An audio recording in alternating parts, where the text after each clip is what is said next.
March 24th, 1944, 10:30 p.m.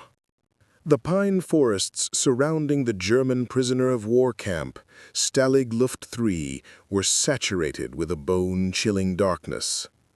A sliver of a moon hung in the inky black sky, offering little solace to the men huddled in the freezing barracks of the North Compound. The air, thin and sharp, carried the scent of pine needles, coal smoke, and the ever-present metallic tang of fear. Inside Hut 104, the silence was a living entity, thick and suffocating. Every creak of the wooden bunks, every rustle of a threadbare blanket, every nervous cough echoed like a gunshot in the profound quiet. For the men of the X-organization, this was the culmination of a year of relentless clandestine toil, a year spent living two lives, the monotonous, soul-crushing existence of a prisoner of war and the secret, adrenaline-fueled life of a saboteur. Tonight, they were not just prisoners, they were prospectors of freedom, and their mine shaft was a 336-foot-long tunnel codenamed Harry. Stalag Luft III, located near the town of Sagan in what is now Poland, was designed to be an inescapable fortress. It held thousands of Allied airmen, the brightest and most troublesome of the captured officer corps. The camp was a testament to German engineering and paranoia. The very ground it was built on was a security feature. The loose, sandy soil was deliberately chosen for its bright yellow color, which would stand out starkly against the dark gray topsoil of the compound, making concealed dispersal of tunnel earth nearly impossible. The barracks were elevated on concrete stilts to expose any tunneling activity from below. Seismographs, sensitive microphones buried deep in the earth, were meant to detect the faintest vibrations of digging. The perimeter fence was a double-layered barrier of barbed wire, interspersed with ominous watchtowers manned by guards with machine guns and searchlights that swept the compound in relentless overlapping arcs. To attempt an escape from Stalag Luft III was not just an act of defiance, it was a dance with almost certain death. The prisoners were hundreds of miles from neutral territory, over 600 miles from the safety of Spain or Switzerland, surrounded by a hostile population and hunted by a ruthless enemy. This camp was a weapon of psychological warfare, designed not just to contain bodies, but to break spirits. The senior American officer, and indeed the entire camp leadership, had issued a clear and unequivocal directive. All large-scale escape attempts were to be put on hold. The risk was too great, the chances of success too slim. Recent escapes from other camps had resulted in brutal reprisals, and the Gestapo had recently taken over responsibility for recaptured prisoners, a move that all but guaranteed execution and not a return to the relative safety of the camp. The order was a pragmatic one, born of a desire to preserve life, but for the men of the X-organization, it was an order they could not and would not obey. They had a duty to escape, a duty that transcended the orders of any single officer. It was a duty to their country, to their fellow prisoners, and to themselves. To remain passive was to accept defeat, and that was a condition alien to their very nature. Their chosen method was audacious, a masterpiece of deception rooted in the most mundane of activities, gardening. In the shadow of the menacing guard towers, the prisoners had cultivated a small vegetable patch. To the German guards, it was a laughable attempt at self-sufficiency, a pitiful hobby for bored men. They would mock the prisoners as they tended their meager crops, oblivious to the fact that this patch of earth was the most critical component of their escape plan. The forbidden tool was not a shovel or a pickaxe. It was the very soil itself, And the innocent act of gardening was the perfect cover for the disposal of tons of excavated sand from the tunnel below. Every handful of soil lovingly placed around a cabbage plant was a handful of freedom. The Germans saw men going through the motions of a pointless hobby. The prisoners saw a Trojan horse built of dirt and deception right under the enemy's nose. Squadron Leader Roger Bushell, the mastermind of the operation known as Big X, stood near the entrance of Hut 104, his face etched with the strain of the moment. He knew the risks. He knew the odds. He knew that he was leading 200 men into the jaws of the lion. But as he looked at the faces of the men around him, he saw not fear, but a quiet, unyielding resolve. The order to stand down was a sensible one, but it was not the right one, not for them.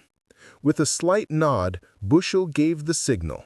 The first man disappeared into the darkness of the tunnel entrance, a small, hand-cranked trolley on a wooden track his only guide.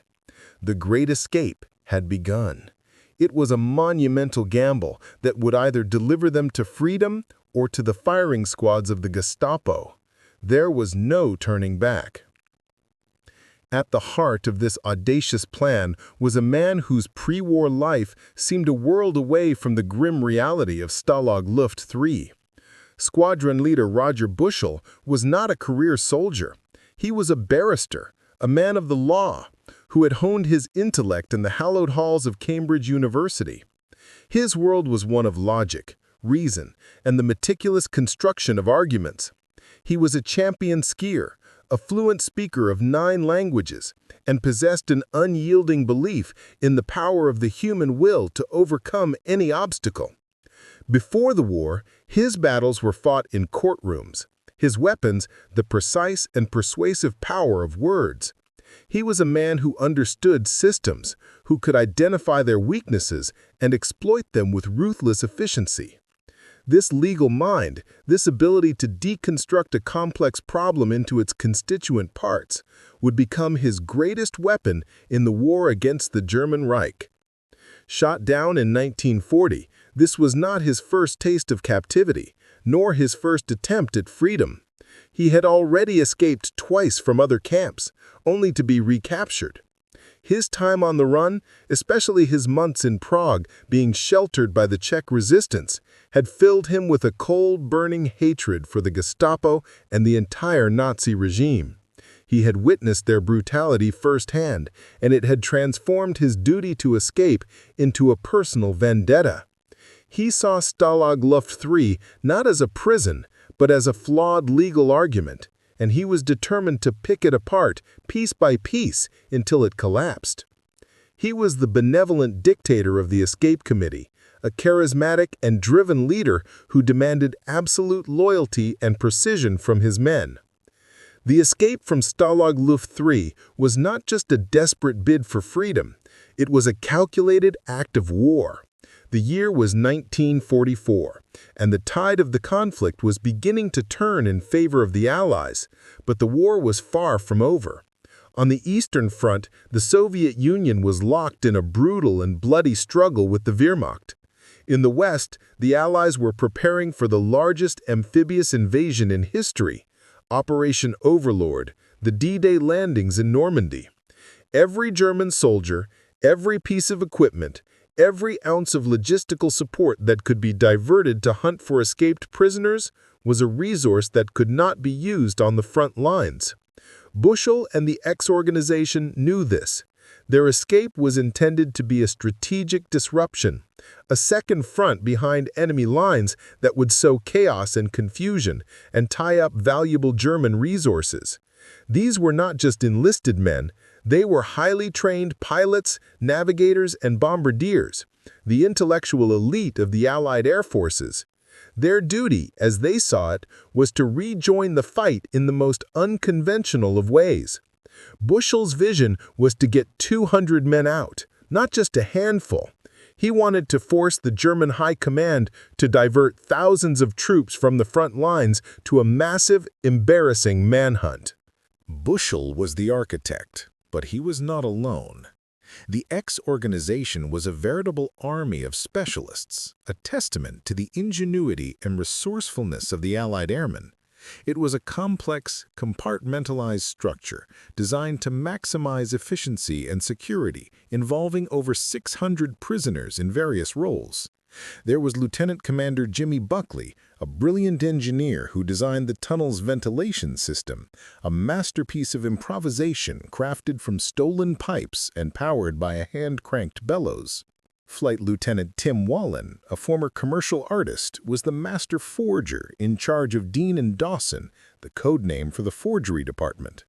His workshop, hidden in a secret compartment, produced a steady stream of flawless identity cards, travel passes, and work permits, all created with scavenged paper, ink mixed from boot polish and berries, and incredible artistry. The stamps for these documents were carved from the rubber heels of flying boots.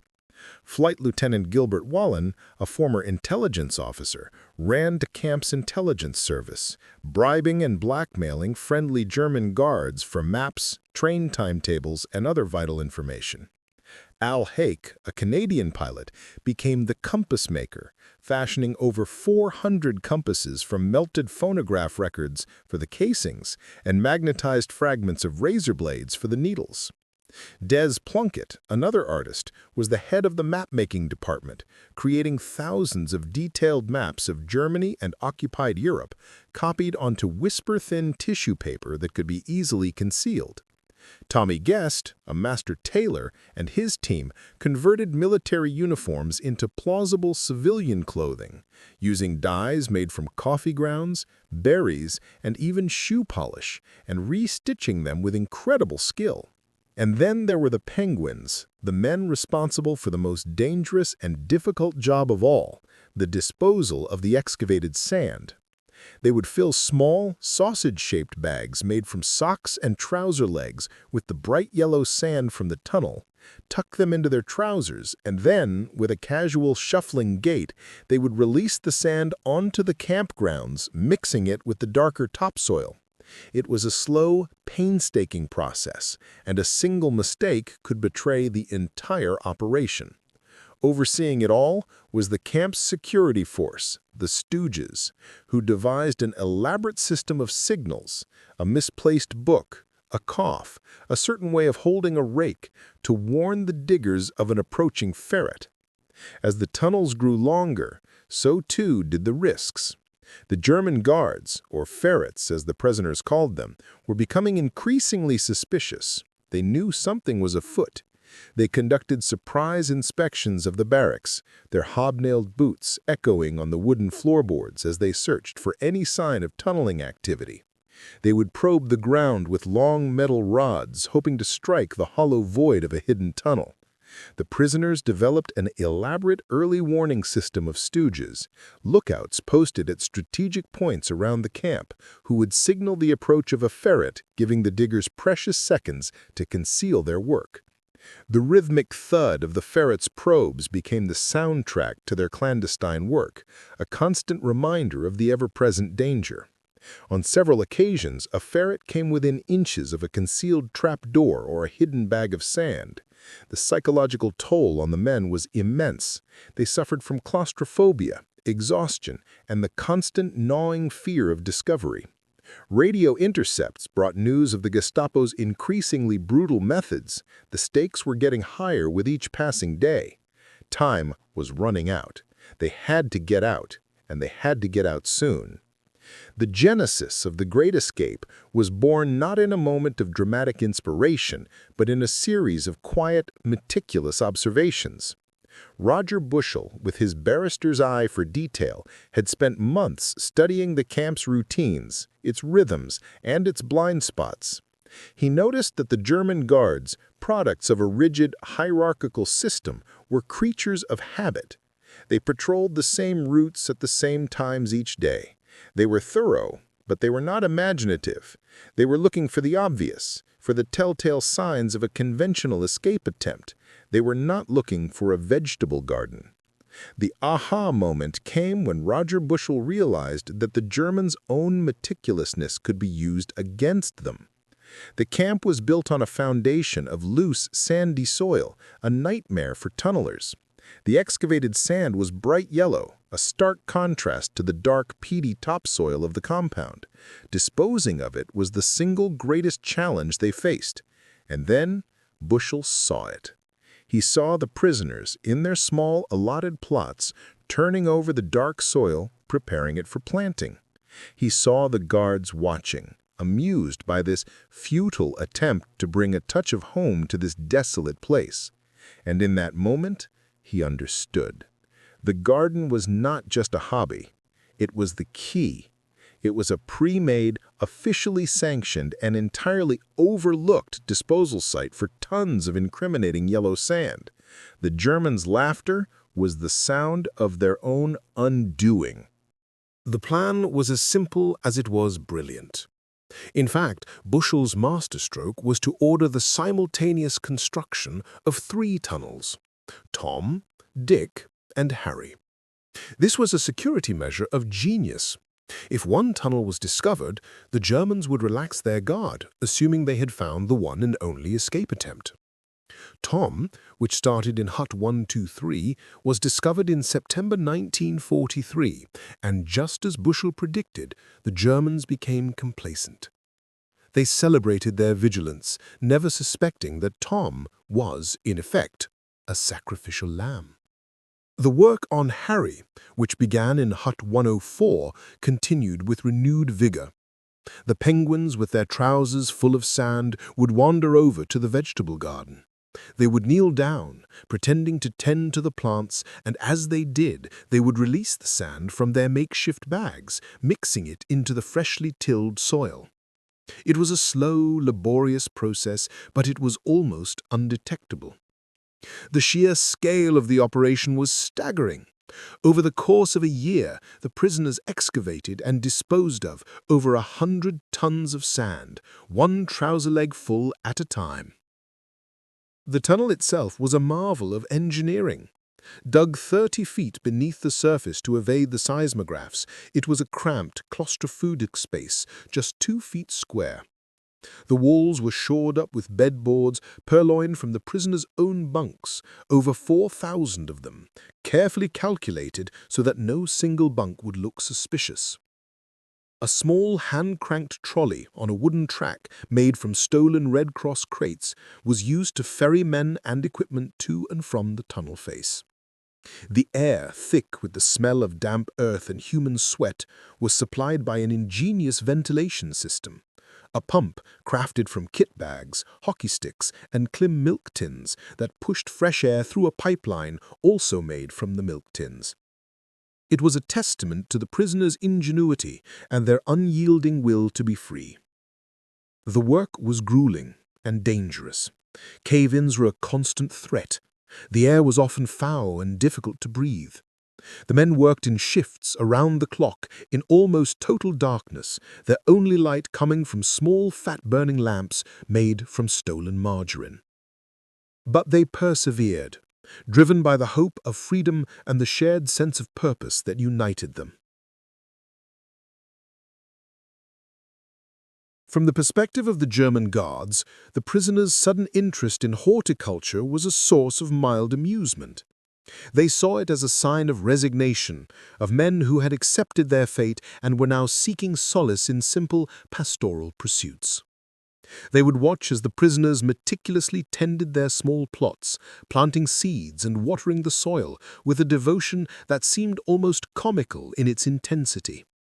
They saw the neat rows of cabbages and carrots, the carefully constructed trellises for the beans, and they laughed. They saw it as a sign of the prisoners' domestication, a tacit admission of defeat. What they didn't see was the steady stream of penguins who, under the guise of gardening, were depositing tons of yellow sand into the dark, loamy soil. They didn't see the subtle but significant rise in the level of the garden beds.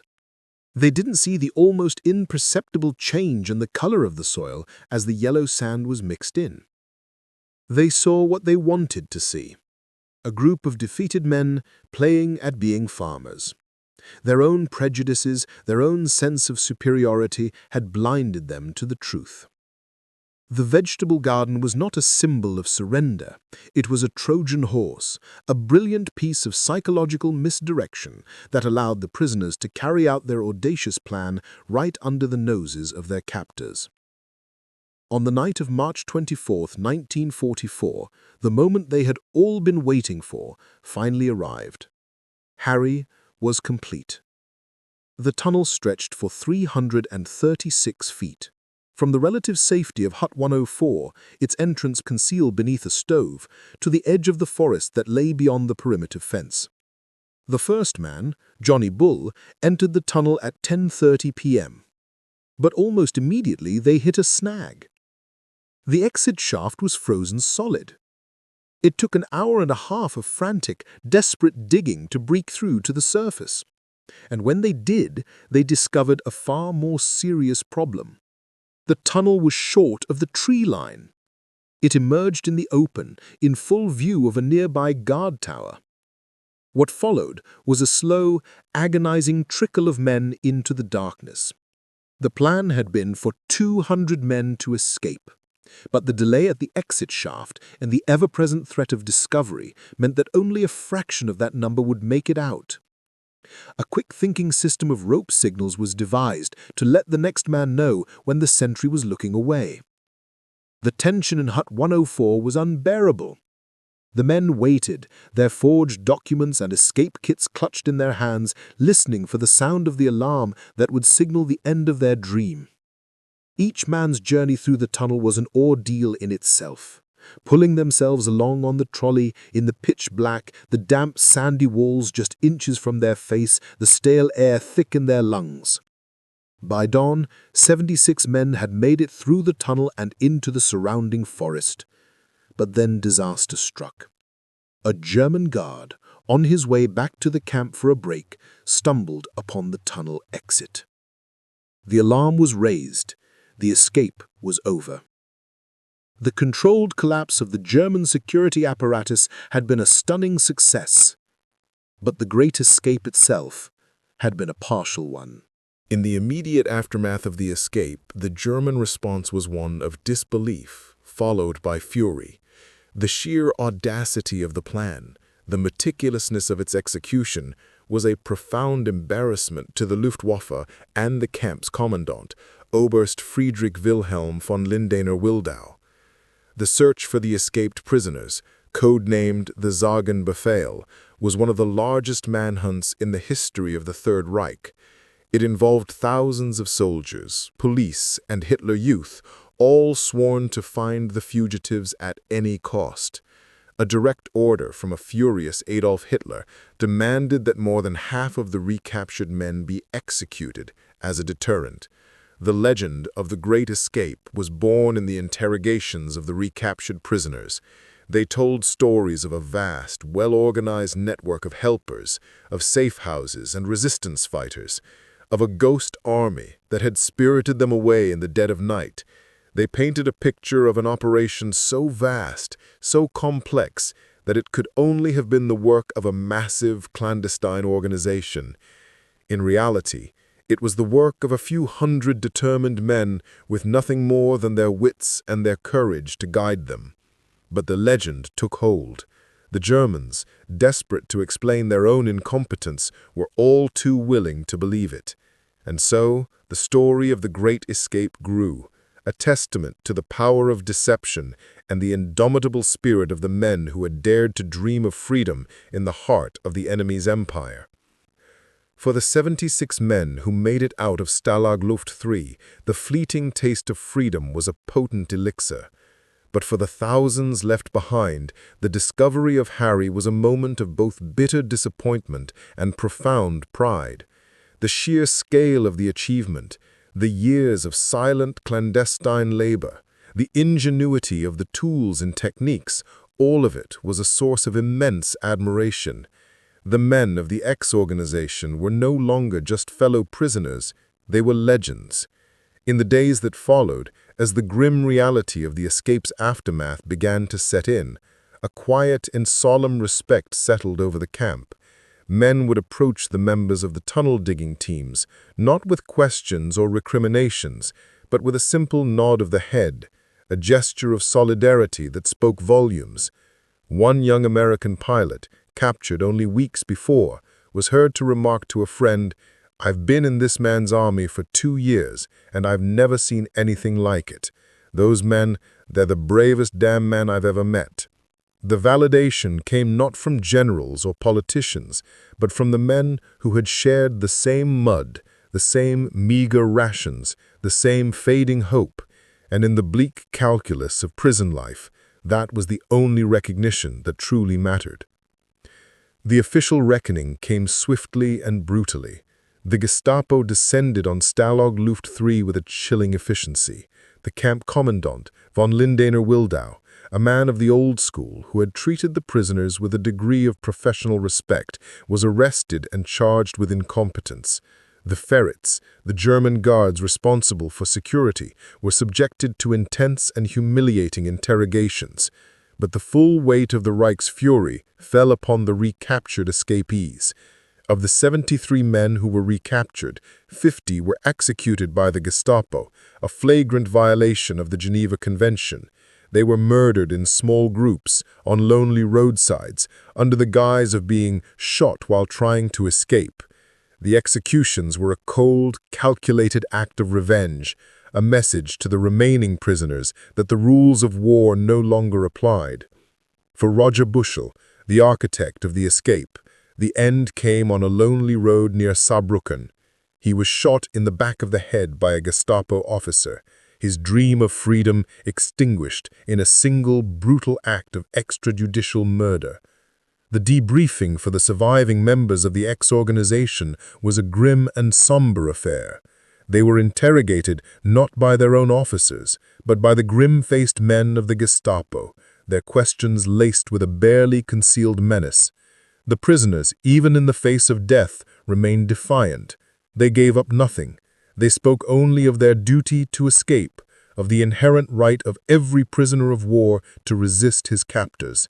They refused to betray the names of the men who had helped them, the civilians who had given them food and shelter in their brief moments of freedom. They had lost the battle, but they had not lost the war. The logic of the escape, the driving force behind Bushell's audacious plan, was rooted in a simple, unassailable truth. It was their duty. Article 21 of the Geneva Convention, the international treaty that governed the treatment of prisoners of war, was clear and unambiguous. It stated that prisoners of war are bound to give, if questioned on the subject, only their surname, first names, and rank, date of birth, and army, regimental, personal, or serial number, or failing this, equivalent information. But it was the unwritten code of the soldier, the unspoken bond that united every man who wore a uniform, that truly compelled them to act. To be a prisoner was to be a temporary casualty of war, not a permanent one. The duty to resist, to harass, to disrupt the enemy's war effort did not end with capture. In a letter to his wife, written just weeks before the escape, Bushell had laid out his reasoning with the cool precision of a barrister making his closing argument. To be a prisoner of war, he wrote, is not a passive state. It is an active one. We are not here to sit and wait for the end of the war. We are here to fight it by any and all means at our disposal. And the most potent weapon we have is the simple, unyielding desire to be free in the heart of the enemy's empire. In the immediate aftermath of the escape, the official Allied response was one of cautious condemnation. The loss of 50 experienced airmen was a heavy blow, and there were those in the high command who viewed the escape as a reckless and ultimately futile gesture. But as the full story of the Gestapo's brutality came to light, the mood began to change. The Sagan-Befehl, the order from Hitler himself to execute the recaptured prisoners, was a propaganda disaster for the Third Reich. It exposed the moral bankruptcy of the Nazi regime, its contempt for the established laws of war. In the court of world opinion, the 50 executed airmen became martyrs, symbols of the indomitable spirit of Allied resistance. After the war, the men responsible for the murders were hunted down and brought to justice. The Stalag Luft III trial, held in Hamburg in 1947, was one of the largest war crimes trials in history. Of the 18 men who were charged, 13 were sentenced to death. It was a grim and belated vindication for the men of the Great Escape, a clear and unequivocal statement that their actions, however costly, had been just and honorable. There were no parades for the survivors of the Great Escape, no grand ceremonies to honor their courage. Their reward was a far more humble and far more meaningful one. They had survived. They had looked into the abyss and had not flinched. They had kept faith with their comrades, with their country, and with themselves. For the 3 men who made it all the way to freedom, 2 Norwegians, Per Bergsland and Jens Muller, who reached neutral Sweden, and a Dutchman, Bram van der Stok, who made it to Spain, the reward was the simple, priceless gift of a life reclaimed. For the others, the survivors of the tunnel and the camp, the reward was the knowledge that they had been part of something extraordinary, a moment in history when the human spirit had soared, however briefly, above the barbed wire and the guard towers of a German prison camp. In the quiet solitude of their post-war lives, they carried the memory of Harry not as a burden, but as a badge of honor, a quiet testament to their own resilience and the enduring power of hope. The Great Escape was more than just a daring feat of arms. It was a paradigm shift in the art and science of escape and evasion. Before Stalag Luft III, escape attempts were often small-scale, opportunistic affairs, relying on individual courage and a healthy dose of luck. The X organization, under the leadership of Roger Bushell, had transformed it into a quasi-industrial process, a meticulously planned and executed military operation. The sheer scale of the tunneling, the sophistication of the forgery and intelligence-gathering operations, the intricate system of internal security, all of it was unprecedented. After the war, the lessons of Stalag Luft III were not forgotten. Military planners and intelligence agencies studied the escape with an almost forensic intensity. They analyzed the techniques, the organizational structure, the psychological factors that had contributed to its partial success and its ultimate tragic failure. The result was a quiet revolution in the way soldiers were trained to survive and resist in the event of capture. The new doctrine, known in the sterile, bureaucratic language of the military as SIR, survival, evasion, resistance, and escape, was a direct descendant of the lessons learned in the dark, sandy tunnels of Stalag Luft III. It was a curriculum that taught not just the practical skills of survival, but the psychological resilience, the mental fortitude to endure the unendurable. It was a doctrine that recognized that the will to resist, the unyielding desire to be free, was the most potent weapon in any prisoner's arsenal. The story of the Great Escape is not just the story of Roger Bushell and the X organization. It is the story of every man who dug, who forged, who penguined, who stood guard, who kept the faith. Their voices, captured in letters, diaries, and post-war interviews, provide a powerful and moving chorus to the central narrative. Flight Lieutenant George Harsh, an American who had joined the Royal Canadian Air Force, was one of the key figures in the camp's security apparatus. In his memoir, Lonesome Road, he wrote of the almost unbearable tension of the final hours before the escape. The waiting was the hardest part. Every sound, every shadow seemed to be a harbinger of discovery.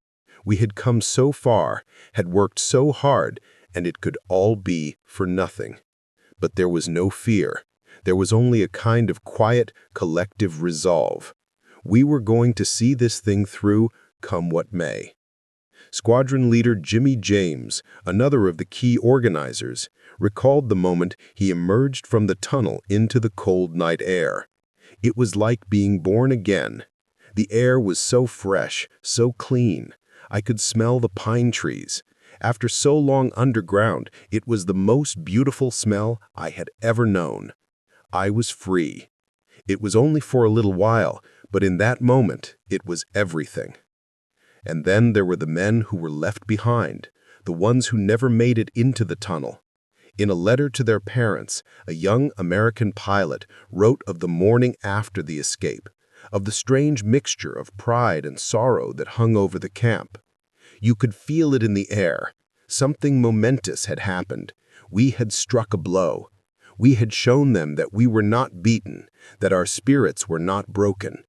We had lost 50 good men, and the grief is a heavy thing. But they did not die in vain. They died as they had lived, as free men.